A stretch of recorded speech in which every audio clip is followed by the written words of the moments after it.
जो भी ईडी ने पूछा है सार्वजनिक नहीं करूंगा, जो भी कोर्ट में करेंगे। जी, कैसा रहा आपकी दिनचर्या, कैसी रही ईडी में? अच्छा था, खाना पीना मिला आपको अच्छे से? खाना पानी चाय बढ़िया मिला। परेशान तो ईडी नहीं किया के आपको? वकील बोल रहे थे कि आपके पूछताछ में सहयोग नहीं किया, ऐसा बयान दिया उन्होंने। वो जो बोलेगा वकील का मैं जवाब दूंगा नहीं, वकील ही जवाब देगा। दादी ये बोल रहे थे कोर्ट में कि आपने घर बनवा लिया है इसके पैसा से। जो भी बोलेगा उस बातों को आगे बढ़ते जाइए। न्यायालय में, कोर्ट में, देश का कानून में बताएंगे। टीवी में बताने का जरूरत नहीं है, और जरूरत पड़ेगा तो बताएंगे। लेकिन ईडी ने ज़्यादा परेशान नहीं किया है। पीने का पानी, चाय पानी अच्छा व्यवस्था था। और मैं पूरा बोरसा है जो सरकार मेरे ऊपर आरोप लगा रही है। बस्तर में तुम्हारा नगरनार को, बैलाडीला को, तुम्हारा NMDC को, तुम्हारा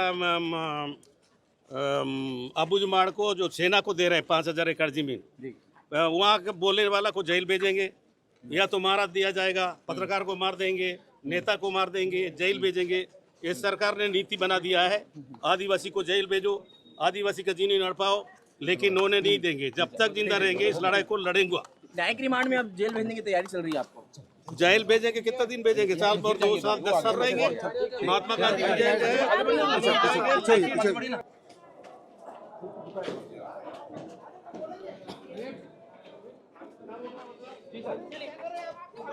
सरकार ने बहुत परेशान कर रहा है, आदिवासी का आवाज बंद कर रहा है। गरीब लोगों का लड़ाई लड़ा हूँ। नगरनार स्टील प्लांट तुम्हारा सेना बैठा रहा है अबूजमाड़ में, अबूजमाड़ को बेचना जा रहा है। लड़ाई को लड़ता हूँ, इसलिए मेरे सरकार ने परेशान कर रहा है। लेकिन दादी बोलिए, दादी इधर देखिए। इस लड़ाई को लड़ेंगे, बस्तर को छोड़ेंगे नहीं, बस्तर आखिरी दम तक। हमारा जो बस्तर के बारे में बोलेंगे उनको मार दिया जाता है और जेल में डोरा जाता है। ये सरकार, डबल इंजन का सरकार, आदिवासी को परेशान करना चाह रहा है। दादी ये नक्सली मुठभेड़ हुई है गड़ियाबंद में, 20 नक्सली मारे गए हैं, क्या कहेंगे आप इस पे? वो उनसे पूछो हमको क्या कर रहे हैं। वो नक्सली में आदिवासी को मार रहे हैं, वो कोई बाहर के है क्या? तो इसलिए फर्जी में जेल भेजना, मुठभेड़ मारना, इनके आपको टॉर्चर करे क्या उन लोग ने? आपको ला दिया गया है, हम लोग को मेरे को परेशान किया जा रहा है। मतलब घोटाला के बारे में मेरे घर से छुट्टी कोड़ी नहीं पकड़ा है, चारों जगह सभा किया है, सुकमा में, रायपुर में। ईडी के वकील कह रहे हैं कि आप सहयोग नहीं कर रहे हैं उस तरह से। दूसरा वो क्या बोल रहे हैं उसका जवाब मैं नहीं दूंगा, वकील देगा। लेकिन ये सरकार मेरे को जानबूझकर परेशान कर रहा है। इसका लड़ाई आपकी जब तक जान रहेगा तब तक बस्तर का लड़ाई लड़ेगी। और कोर्ट में दाखिल हो चुके हैं और प्रवासी लखनऊ कह रहे हैं जब तक जाम रहेगा तब तक। मेरे घर में बूटी कोड़ी नहीं पकड़ा है, इसलिए मैं दादी इतना ही बोल सकता हूँ। दादी देवेंद्र यादव भी जेल में है, वो भी विधायक है आपकी पार्टी के। ये पहला बार विधायक लोग को जेल भेजने का काम एक सरकार कर रही है, जानते हो ना।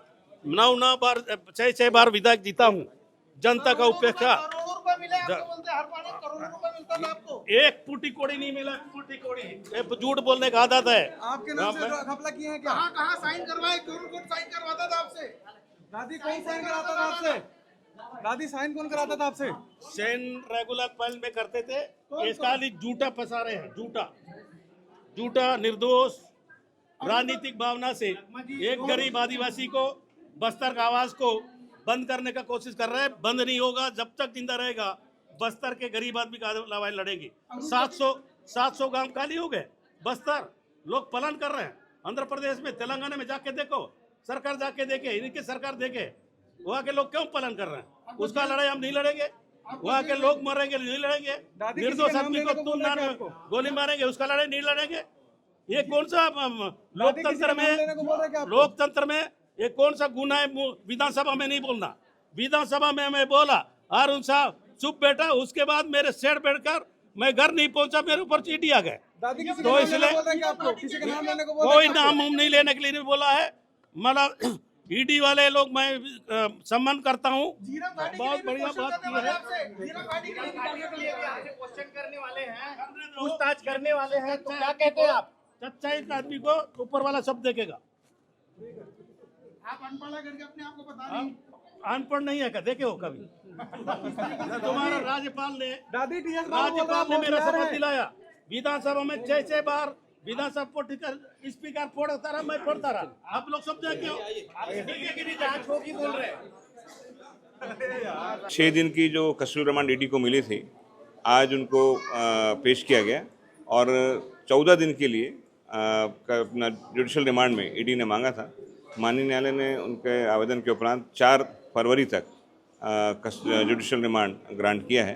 अब 4 तारीख उनको 60 दिन तक समय है, उनकी जांच करने के बाद फिर चार्जशीट पेश होगी, तब फिर देखेंगे आगे क्या करना है। क्या कुछ बहस हुई, रिमांड की साथ आपको मांगी गई? नहीं, रिमांड तो वही जो पहले जो उन्होंने कहा था उसी चीज़ को, सेम चीज़ को उन्होंने आज भी पेश करते हुए, जो पहले कस्टडी रिमांड लिए थे वही जो आरोप हैं उसको बताते हुए वैसे ही रिपीट करते हुए उन्होंने आज फिर से जुडिशल रिमांड मांगा है। सर, कई लोग के और भी नाम सामने आ रहे थे क्या? नहीं, अभी ऐसा उन्होंने जो रिमांड एप्लीकेशन है उसमें ऐसा कुछ नहीं है।